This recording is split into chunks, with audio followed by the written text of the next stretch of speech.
이거 없는 거 아니지? 그래서 나오는 게 이겁니다.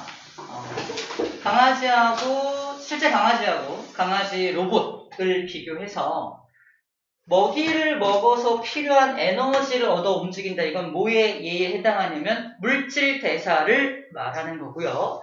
물체의 움직임을 감지하고 소리를 들으면 짖는 건 자극에 대한 반응을 의미합니다. 로봇 강아지 볼게요. 전지를 충전하면 움직여요. 물질 대사입니다. 이거 물질 대사 한다고 봐야 되는 거야. 그리고 장애물을 피하고 꼬리를 흔들고 짖는 것과 비슷한 소리를 낸다. 자극에 대해서 반응한다는 뜻입니다. 그러니까 둘이 같은 공통점을 갖고 있는 거예요. 공통점, 에너지를 얻어 움직일 수 있다는 공통점과 자극에 대해서 반응한다라는 공통점을 가지고 있고요. 구조적으로는 머리 몸통 4개의 꼬리를 갖고 있다는 거 공통점인데 차이점은 너무 분명한데 공통점에서 많이 헷갈릴 수 있으니까 이런 공통점이 있다는 거 꼭 기억하고요. 당연히 차이점은 너무 극명하죠. 세포로 되어 있다, 아니다.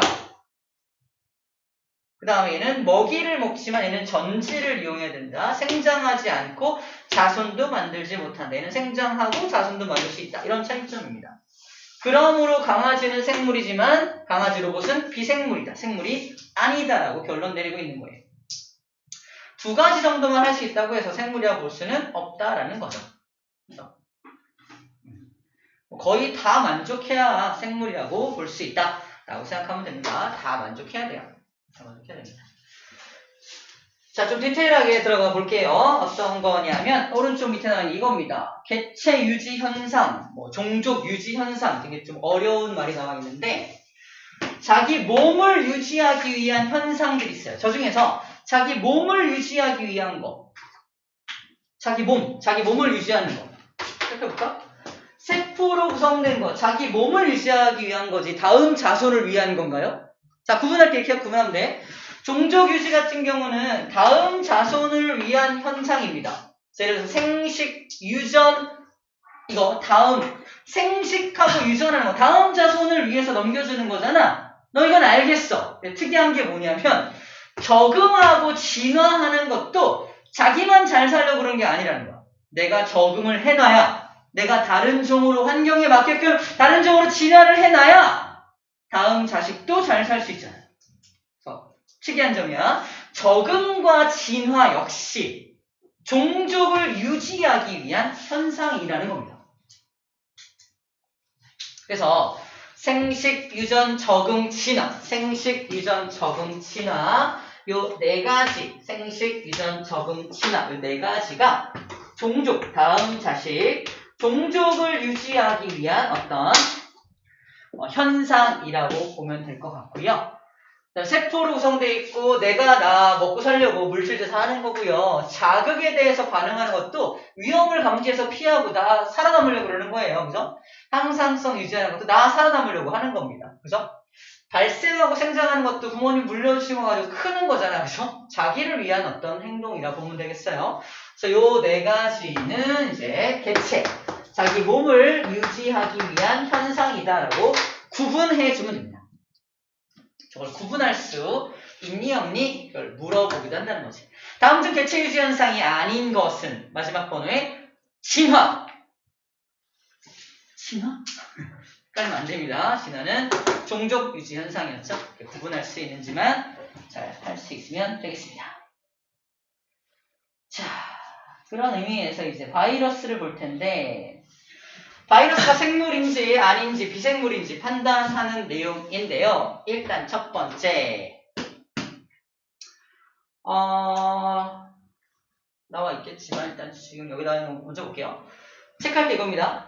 크기가 세균보다도 훨씬 작은 게 첫 번째 특징입니다. 바이러스는 세균보다도 엄청 크기가 작아요. 좀 이따 나오겠지만 세균 여과기라는 게 있어요. 세균 여과기. 약간 이게 이렇게 거름종이처럼 되어 있는데 여기다가 세균이 섞인 세균과 바이러스가 섞여 있는 어떤 물질을 이렇게 부으면 잘 봐. 세균은 여기를 통과를 못 하겠죠. 너무 크니까. 하지만 바이러스는 막 통과한단 말이야. 그치? 그럼 세균 여과기에서 문제입니다. 여과된 물질은 뭐예요? 여과된 물질. 여과가 된 거. 좀 문제마다 좀 차이가 있는데 세균 여과기를 통과한 게 여과라면 세균이 여과된 거죠. 여과되지 못하고 위에 남아있는 물질은 세균이죠. 맞아요? 세균은 크니까, 그죠? 너무 단순한 건데 헷갈릴 수 있다는 얘기야. 다시 세균 여과기를 통과한 건 세균인가요? 아니죠. 세균 여과기를 통과한 건 바이러스입니다. 세균 여과기를 통과하지 못한 게 세균이죠. 근데 왜 여과기야? 헷갈리죠? 그치? 세균이 엄청 크기가 크기 때문에 세균 여과기를 통과하지 못한다. 요거 되게 약간 혼동스러울 수 있는 거니까 크기를 가지고 우리 혼동시키는 문제예요. 잘 구분해야 됩니다. 세균 여과기를 통과한 것에 바이러스가 들어있으니까 이 물질을 이렇게 뚝뚝뚝 묻혀가지고 어디다 이렇게 담배 잎에다 이렇게 묻히면은 얘는 바이러스에 감염됩니다. 감염돼요. 그렇겠죠? 자, 그런 얘기들을 이제부터 할 거예요. 어쨌든 크기가 세균보다 되게 작기 때문에 세균 여과기를 통과한다. 누가? 세균이? 아니야. 바이러스가 통과한다는 거. 세균 여과기니까 세균이 여과되나 이러면 안 된다는 뜻이에요. 다시 말하지만. 모양이 매우 다양한데 여기서는 몇 가지 모양만 제시를 할 겁니다. 자, 바이러스 어떻게 구성되어 있나? 자, 체크. 단백질 껍질로 되어 있어요. 이제 그림 보겠지만 단백질 껍질로 되어 있다는 건 무슨 말이야? 세포막으로 구성되어 있지 않다는 뜻이기도 합니다. 이건 무슨 말이야? 세포가 아니란 뜻이에요. 단백질 껍질로 되어 있다는 건 세포막으로 구성되어 있지 않다. 즉 세포 구조가 아니다. 세포 구조가 아니다 라는 얘기입니다. 하지만 유전 물질인 핵산을 가지고 있습니다. 유전 물질인 핵산을 가지고 있어. 근데 핵은 또 없어요. 핵산은 있지만 핵은 없다고 표현해요. 아까 말했죠? 핵은 뭐가 있어? 핵이다? 핵막을 가져야 됩니다. 얘는 막성세포 기관이 아예 없어요. 막성세포 소기관이라고 표현하는데 그런 게 아예 없습니다. 자, 핵산은 우리 영어로 nucleic acid가 핵산이죠. 핵산은 nucleic acid가 핵산이고요. 이제 디옥시리보스를 가진 핵산이냐, 리보스를 가진 핵산에 따라서 DNA, RNA라고 구분이 되어 썼습니다. 아주 오래전 기억이죠. 그럴 때 배웠다는 얘기예요. 자, DNA, RNA라는 말 속에 NA가 뭐야? 핵산이에요. 그죠? DNA는 핵산인데 RNA는 핵산인가 아닌가 고민하면 돼, 안 돼? 안 된다는 뜻입니다. DNA만 핵산 아니 이러면 안 돼요. 여기 이름이 써있다는 얘기예요. 이게 핵산이에요, 핵산. 아무튼 바이러스 안에는 DNA성 바이러스가 있고요. RNA성 바이러스가 있습니다. 누가 더 악독한지 알아요? 디옥시리보스니까 이거 이중가닥인 거 알아요? DNA? RNA는요? 단일가닥인 거 알아요? 누가 더 악독할까? RNA가 악독해요. 그래서 바이러스 중에서 DNA를 가지고 있는 바이러스보다 RNA를 기반으로 한 바이러스가 훨씬 더 치명적이고 악독합니다. 악독하다는 말은 무슨 말일까? 변이가 잘 일어나요. 이중가닥이면 두 가닥이 다 변해야 되거든. 변하기가 조금 더 어렵다고 보면 되고요. 단일가닥은 혼자 있으니까 변이가 좀 더 자유롭다는 겁니다. 그래서 되게 위험하다는 바이러스의 대부분의 특징이 뭐야? 다 단일가닥이에요. RNA 기반이에요. 코로나 당연히 RNA 기반이에요. 이해됩니까? 그래서 변이가 뭐 알파, 델타 엄청 많죠? 변이가 이렇게 많아! RNA 기반이라고 해요. 메르스 이런 것들 들어봤나요? 메르스, 중동발 호흡기 증후군 이런 거 다 RNA 기반들이 이제 문제가 되는 바이러스들입니다. 그 바이러스가 어떻게 발견되었냐? 세균보다 너무 작아서 처음에 발견이 안 됐었어요. 근데 이제 19세기 후반에 담배 모자이크 병을 일으키는 병원체를 밝히는 과정에서 처음 발견되었다고 합니다. 자, 그 내용이 뒤에 이어서 아마 나오는 것으로 알고 있습니다. 볼게요. 자, 이거 봐봐. 여기 세균 여과기가 등장을 합니다. 보이나요? 세균 여과기. 그럼 여기 통과된 게 세균인가요? 아니라고. 바이러스가 통과한 거라고. 세균은 통과하지 못하고 위에 남아있다고요. 자, 조심해야 돼. 세균 여과기에 걸러 얻은 여과액. 여과액은 이 자식이 써있네요. 이 자식이 여과액이죠. 이거 갖다 낚시를 한다니까. 세균 여과기에 걸러 얻은 여과액 속에 들어있는 세균을! 이런 맞는 말이야, 틀린 말이야? 틀린 말이라고요. 알겠죠? 다시 말합니다. 되게 중요하게 계속 강조하고 있어. 자, 저 여과액 속엔 당연히 세균은 없습니다. 자, 그 여과액을 건강한 담배 잎에 바르니까 모자이크 병이라는 병이 나타납니다. 모자이크 병은 아마 담배 잎이 막 모자이크처럼 착착착 갈라지면서 막 병 들어가는 병을 말하는 것 같아요. 그래서 세균 여과기를 걸렀으니까 세균은 여기 없다는 거 사람들이 알아야 몰라요. 알죠? 세균은 없어. 분명히 이건 세균은 전혀 없는데 어떻게 이 여과액이 병을 일으키지? 궁금했던 거야. 그동안은 세균이 병을 일으킨다고 알고 있었는데 세균 여과기를 통과시킨 여과액 속에 세균은 없을 텐데 어떻게 이게 병을 일으키지? 이게 궁금했던 거지. 그래서 이건 세균보다 훨씬 크기가 작은 또 다른 어떤 병원체다. 병을 일으키는 원인체, 병원체다. 그래서 이것을 바이러스라고 정의하게 되는 겁니다. 그래서 자세히 들여다봤더니 여과액 속에 핵산과 단백질로 구성된 어떤 병원체 결정을 얻어낸 거예요. 그 병원체 결정이 바로 우리가 알고 있는 바이러스였던 거죠. 병원체는 핵산과 단백질로 구성된 거 우리 알고 있고요. 숙주세포 밖에서는 그냥 결정의 형태입니다. 무생물이야. 결정이라는 건 약간 돌 같은 어떤 형태? 이렇게 있는 거야. 무생물이야. 하지만 이것을 숙주세포 안으로 넣으면 건강한 담뱃잎 세포가 있는 배지에 넣었을 때, 즉 숙주 안에 넣었을 때라는 뜻이에요. 증식을 하였다. 증식했다는 건 생식한 거죠. 생식. 그래서 살아있는 세포 안에서만, 숙주 안에서만 증식할 수 있다는 걸 알아낸 겁니다.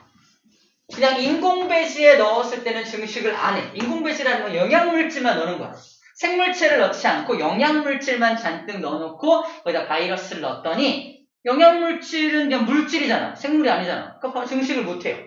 근데 거기에 어떤 담배잎 세포라고 하는 어떤 살아있는 숙주세포와 함께 영양물질이 있는 배지를 넣었더니 거기서는 증식하더라는 겁니다. 그 세포 안에 들어가서 그것을 그 안에 세포 안에 들어있는 어떤 효소라던가 각종 소기관들을 이용해서 자기 몸을 막 증식시킨 거야. 자, 그게 바이러스의 특징입니다. 바이러스가 어떻게 안에 들어가는지에 대해서 옛날에 문제 풀 때 잠깐 봤었을 수도 있을 것 같아요. 그런 바이러스의 모습을 보게 될 겁니다. 그렇구나 하는 거예요. 이거는 그냥 참고로만 볼게요. 숙주의 종류에 따른 바이러스인데 동물 바이러스, 식물 바이러스, 세균 바이러스 이런 게 있는데요. 동물 속에 들어가는 바이러스, 식물 속에 들어가서 이제 병을 일으키는 바이러스를 말하고요. 이건 세균 속에 들어가요. 바이러스인데 세균 안에 들어가서 세균을 숙주 삼는 거야. 세균이 자기보다 훨씬 몸집이 크니까. 그죠? 세균을 숙주로 삼는 것들을 말합니다. 박테리오파지, T2, T4 이런 게 있다고 하고요. 방금 우리가 봤던 담배 모자이크 바이러스, 타바코인가? 타바코 모자이크 바이러스, 그죠? TMV라고 불러주는데 담배잎이니까 당연히 식물이죠. 식물에 들어가서 병을 일으키는 것들, 토마토, 오이, 다른 건 몰라도 되겠네요. 이거는 동물 안에 들어가는 거, 간염을 일으키는 거, 천연두, 인플루엔자 바이러스, 감기죠. 감기가 인플루엔자 바이러스입니다. 사람이 됐든 동물이 됐든 인플루엔자 들어가면 감기가 일어나죠. 또 동물 바이러스입니다. 이런 게 있구나. 동물 바이러스가 식물에 들어가면 이제 작용을 안 할 수도 있겠네요. 그렇죠? 각자 자기한테 맞는 숙주를 만나야 이제 작용을 하겠구나 라고 생각하면 되겠습니다. 자, 그래서 바이러스는 두 가지 특징을 다 가집니다. 생물적 특징도 있지만 비생물적 특징도 있죠. 숙주 안에 들어갔을 때만 생물적 특징이 나타나게 됩니다. 비생물적 특징은 세포의 구조를 갖추고 있지 못합니다. 체크. 세포막이 쌓여있지 않다. 아까 했었죠. 그리고 리보솜이 없다. 이게 무슨 말이야? 리보솜. 복습. 리보솜은 단백질 합성 기관입니다. 단백질 합성 기관이 없다는 뜻이야. 리보솜이 없다는 뜻은 단백질 합성 기관이 없다. 자기한테 필요한, 자기를 위한 단백질을 만들 수가 없겠네. 즉 효소 같은 걸 만들 수가 없겠네. 물질 대사를 할 수가 없겠네. 오케이? 연결되는 겁니다. 그리고 세포 밖에서는 단백질 결정체로 존재해서 무생물적 특징을 가지고요.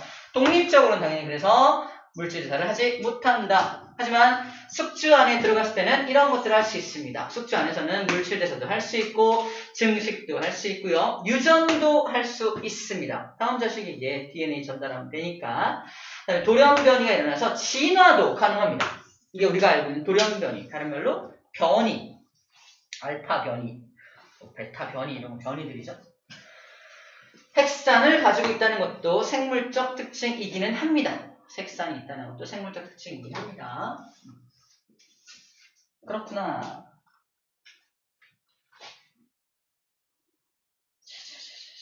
잠깐 모형을 좀 볼까요? 자, 이게 세균성 바이러스. 대표적인 세균성 바이러스인 박테리오파지를 예를 들고 있는 건데 일단 크게 비교해봐. 이만하죠? 이만하고 요만하죠? 이게 바이러스야. 이 바이러스 이게 세균이야. 세균 속에 들어가 세균을 숙주로 살아가는 것들인데 일단은 얘가 세균하고 만나면 이렇게 딱 닿으면 자기 몸 전체가 들어가는 게 아니야. 몸 전체가 들어가는 게 아니라 자기 몸 속에서 막 빨간색 뭐야? 빨간색 주먹, 빨간색 주먹, 빨간색만 퉁 집어넣어. 약간 한 것처럼 들어가죠. 빨간색 즉 DNA만 들어갑니다. DNA만. 몸 전체가 이렇게 파고 들어가는 게 아니라니까. 그 DNA 안에 무슨 정보가 들어있어요? 자기 몸을 구성하는 모든 정보가 들어있는 거야. 그래서 DNA만 쏙 들어가고 얘는 거기 그냥 붙어있죠. 몸체에 그냥 붙어있습니다. 그리고 DNA가 들어가서 뭘 하냐면 얘가 지금 이리 들어와서 부서진 게 아니야. 얘는 지금 날아가 버린 거고 없어져 버린 거고 또는 그냥 붙어있는 거고 이 안에 들어간 DNA가 잘 들어. 이 안에 들어간 DNA가 이 숙주세포 안에 있는 부속품들을 끌어와요. 숙주세포 안에 있는 부속품들을 막 끌어와. 또는 또 만들어, 지가. 그래서 부품들을 만들고 있는 모습이야. 끌어오거나. 그래서 그것들을 결합시켜서 수많은 박테리오파지를 만들어, 이 안에서. 그 다음에 이거를 뚫고 나가는 거야. 숙주는 파괴되겠죠? 숙주는 파괴되고 나가게 되는 겁니다. 숙주는 죽겠네요. 숙주를 죽이지 않고 살기도 하죠. 자기도 살 수 있으니까. 퍼져 나간 게 또 이제 무생물처럼 있다가 또 다른 세균과 만나서 또 같은 것을 반복하게 되는 겁니다. 자, 이렇게 바이러스는 살아간다 라는 얘기를 하고 있습니다. 됐습니다. 넘어갈게요. 여기까지가 바이러스에 대한 내용입니다.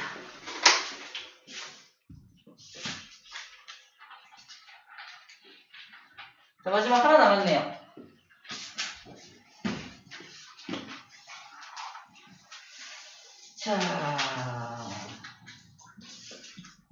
자, 요 실험은 하나하나 볼게요. 하나하나 볼 건데.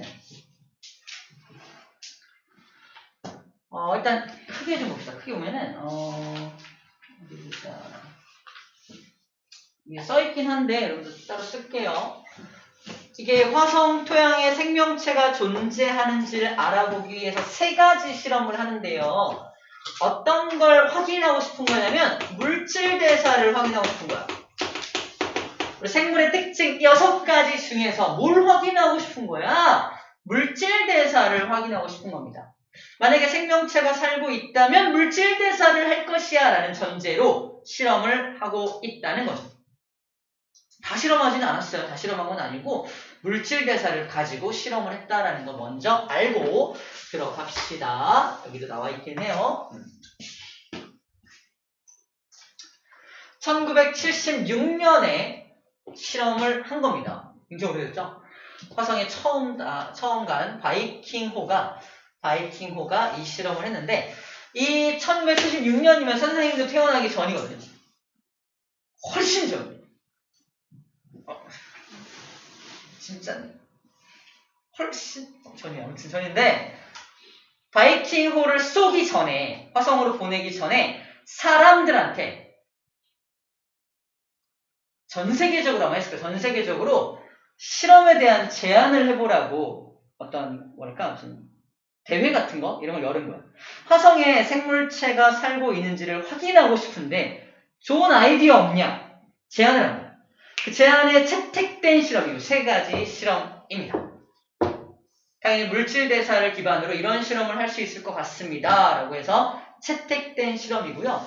채택된 첫 번째 실험에 대해서 지금부터 소개를 하겠습니다. 첫 번째 실험입니다. 실험 가예요. 자, 일단 화성 토양을 채취합니다. 바이킹호에서 이제 로봇이 내려가지고 화성 토양을 막 채취한 다음에 화성 토양을 갖다가 이런 실험 장치를 갖다 놓고 실험을 한 거예요. 이 실험을 한 겁니다. 아마 이 실험은 사람이 직접 간 게 아니기 때문에 아마 쌤이 알기로는 거기서 바로 실험을 했나? 잘 모르겠네. 뭐라고 써있나?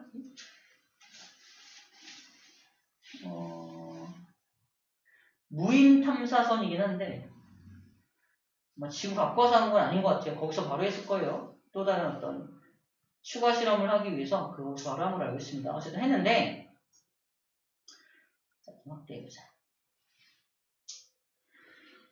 자, 그림 보이나요? 여기 확대할게요. 자, 봐봐. 실험장 실험 되게 간단해 보이는데, 이게 무슨 실험이냐면, 일단 화성 토양을 채취해요. 전제가 되는 가설은 뭐냐면, 만약에 이 화성 토양에 식물성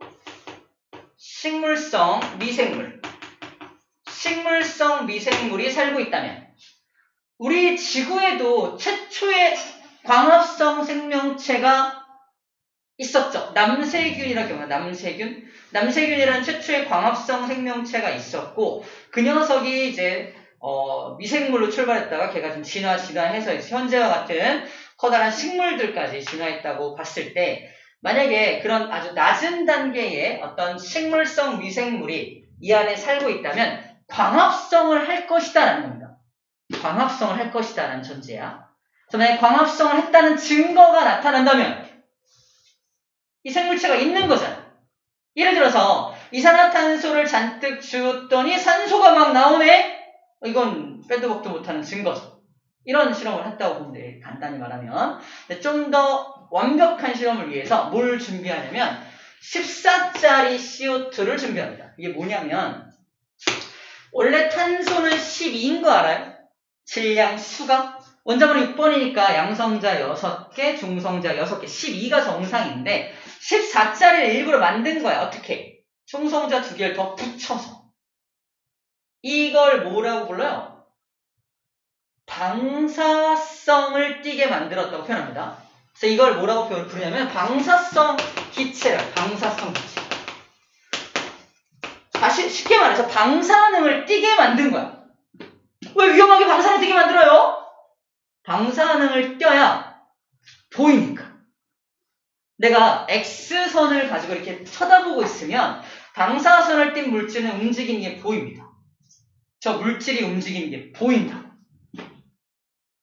보여요? 그냥 CO2가 보이나요? 하지만 방사성 CO2는 특별한 장치라면 보인다. 그래서 방사성을 일부러 띄게 만드는 거야. 이 방사란 말 뜻이 모든 방향으로 에너지를 뿜어내는 걸 방사한다 그래요. 에너지를 뿜어낸다는 얘기예요, 제가. 일부러 만든 거야. 자, 걔를 투입합니다. 그럼 거기 기체가, CO2가, 방사성 CO2가 여기 있겠죠. 그런 다음에 충분한 물이 이 안에 들어있다는 또 전제고요. 그래서 물이 들어있고요. 그 다음에 램프를 켰어요. 빛에너지를 공급하고 있는 겁니다. 다 조건이 만족된 거예요. 이산화탄소, 물, 빛에너지. 그래서 지가 살고 있다면 효소는 지가 갖고 있겠지. 알아서. 그지? 그러니까 딱 하면은 동화작용이 어떤 작용? 동화작용이 일어나겠네라는 겁니다. 동화작용이 일어났다면 무슨 일이 벌어질까? 여기에 뭐가 만들어질까? 포도당이 만들어지겠죠. 포도당의 화학식이 C6H12O6가 포도당인데 이 C는 어디서 뜯어온 C야? CO2에서 뜯어온 거잖아. 그래서 이 만들어진 포도당도 역시 방사능을 띌 것이다라는 거야. 방사능을 띠는 포도당이 만들어질 것이다라는 거야. 여기 방사능 계측기 보이죠? 그죠? 현재 실험이 시작됐을 때 내가 띠 울리고 있어. 왜? 얘 때문에. 얘가 방사능 띠잖아. 띠 이거 액션으로 실험한 게 아니야. 띠 울려요. 왜 울리지? 얘 때문에. 실험을 한참 진행을 해요. 그럼 뭐가 만들어져요? 얘가 만들어졌겠죠? 있다면? 여기 있는 기체를 다 뺍니다. 다 빼. 얘 울려 안 울려? 안 울려요. 이 방사능 계측기는 이게 기체가 들어와야 되는 거거든. 기체가. 방사능 기체가 들어와야 돼. 안 울려. 그 다음에 실험하는 게 이겁니다. 가열장치. 가열하는 건 뭐 하는 거야? 만약에 얘가 만들어졌다면 가열을 통해서 이게 또 분해가 될 겁니다. 얘가 분해가 되면서 여기서 CO2가 다시 방출될 거라는 거야. 14짜리 CO2. 이해돼요? 다시 14짜리 CO2를 처음 넣었을 때 당연히 삐 울리죠? 한참 삐 울리게 놔두고 이거 광합성 계속 시켜요. 그 다음에 딱 램프도 꺼버리고 여기 있는 기체를 다 빼버립니다. 다 빼버려. 여기 생물이 살고 있다면 그럼 그동안에 뭘 만들었겠어? 14짜리 포도당을 만들었겠지. 기체를 다 뺐으니까 얘는 더 이상 울리지 않습니다. 그 다음 다시 띡 가열합니다. 막 가열하면 얘가 분해되면서 다시 14짜리 CO2가 나오겠지. 다시 띠 울려야 되는 거야. 만약에 띠 울렸으면 무슨 말이야? 와, 생물이 있어! 라는 거잖아. 생물이 이걸 만들었나 봐! 이런 거잖아. 하지만 실제 결과는 얘는 끝까지 울리지 않았어. 아무리 가열해도 울리지 않았습니다. 무슨 말이야? 얘가 만들어지지 않았다는 뜻이고요. 광합성은 일어나지 않았다는 뜻입니다. 첫 번째 실험은 어쨌든 실패로 돌아갔다는 얘기예요. 그러면 이제 결론 내려야 되나? 화성 토양에는 생물이 없구나. 결론 내려야 되나요? 아니, 아직 포기하긴 이릅니다. 다른 실험을 추가로 하게 됩니다. 자, 이 실험 이해됐죠? 그래서 어떤 실험을 하냐? 자, 이런 거야. 두 번째 실험. 야, 왜 광합성 실험만 해? 그러지 말고요. 광합성 실험만 하지 말고 이번에는 이화작용에 대한 실험을 해보자. 우리 지구에 탄생한 최초의 생명체가 광합성 생명체인가요? 아니야. 아닙니다. 그냥 주변에 있는 유기물을 먹고 사는 그냥 그런 생물들만 살고 있었거든요. 처음부터 광합성을 하지 않았어. 광합성이란 굉장히 높은 수준의 어떤 화학적 작용이거든요. 그래서 처음에 조금 더 낮은 단계의 실험을 한 거죠. 다시 말해서 아직 화성에 광합성까지 진화하지 않았나 보다. 좀 더 낮은 단계의 생물들, 즉 그냥 유기물을 먹고 사는 것들이 있을 수 있잖아. 그래서 유기물을 그냥 투여하자. 좀 더 단순해진 거야. 그냥 유기물을 투여해서 만약에 여기 생명체가 있다면 이 유기물을 먹고 살 거 아닙니까? 봐봐. 우리가 음식을 먹고서 이것을 산소랑 결합시켜서 CO2와 H2 물로 날려보내면서 우리가 에너지를 얻죠. 이걸 뭐라고 하죠? 호흡이라고 하죠. 우리가 음식물을 먹으면은 그것을 이용해서 에너지를 뽑아내고 이산화탄소하고 물이 나오잖아. 호흡하는 겁니다. 자, 이런 호흡하는 생명체가 있을 수 있잖아. 호흡하는 생명체가 있다면 이 음식물을 넣어주면은 얘가 자기가 갖고 있는 어떤 산소가 꼭 아니어도 돼. 지금 우리 산소 이용하지만 무산소 호흡할 수 있습니다. 산소 없이도 이거 할 수 있어요. 산소 없이 하는 것들 꽤 많습니다. 우리도 해요. 우리도 근육 속에서 산소 없이 에너지를 막 뽑아내기도 합니다. 그래서 우리가 그런 걸 막 100m 달리기 막 하면은 우리 근육통 생기는 게 그런 이유예요. 갑자기 막 산소 없이 무산소로 막 운동을 하면은 근육통을 유발시키는 젖산이라는 물질이 막 생겨나거든.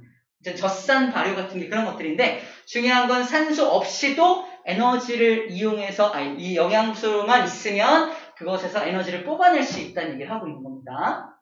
그래서 산소가 있든 없든 어떤 에너지를 뽑아내면 중요한 건 이산화탄소가 발생이 돼요.